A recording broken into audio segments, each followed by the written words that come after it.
pretty much it's males and females.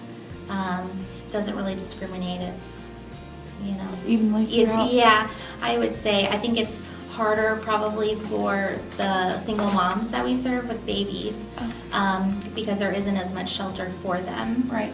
But otherwise, I mean, we see males and females pretty equally.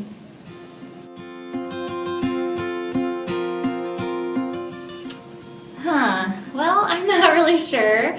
I mean, I guess I'd like to say that it's just, the staff and the compassion and, that everyone here really has a drive. But I think probably anyone that does this work has that drive. Anyone in the Right. helping profession, that's kind of what really motivates them.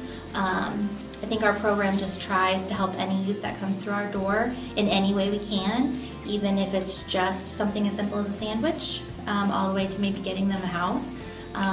Sometimes, it is just little things. So, I mean, I think that's just what we do and what we do. Well, they get really excited. That's the best part of my job. I really do love moving kids into apartments. It's so fun. We get to set them up. A lot of times they're nervous and sometimes they're scared because it's the first time maybe that they're living on their own or by themselves.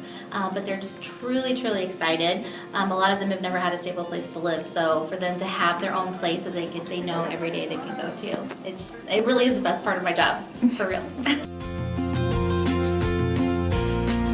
Yeah, we do stay in touch with some of them. Some of them come back and see us from time to time. I run into them out in the community too, so that's always fun. And I've been around for a lot of years, so I mean, I have some that I worked with, 18 years ago. And then we have some that have returned and been on our board. They've served as board members, which is really helpful because their interpretation of the services is, it helps us to figure out how to better the program. Right. So yeah. Well, I mean, when we have kids that come to us that, are living on rooftops or they're sleeping in park benches or, finding places to stay. I've had them where they go into apartment buildings and kind of sleep under the stairwells.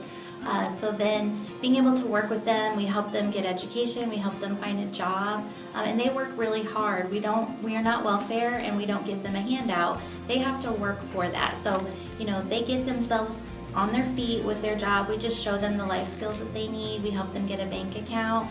And so by the time they get the apartment, I mean, they work so hard to become independent and self-sufficient that it is just my pleasure to move them into an apartment and just, set them free. And then we stay with them too once they're in an apartment for a while, and we continue visiting them and doing life skills with them. So it's fun. I mean, I really do enjoy it.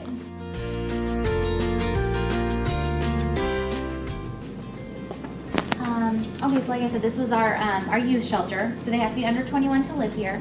We have homeless youth that live here. That's that program. But then we also, I told you that crisis intervention that we do. We also, community kids come here.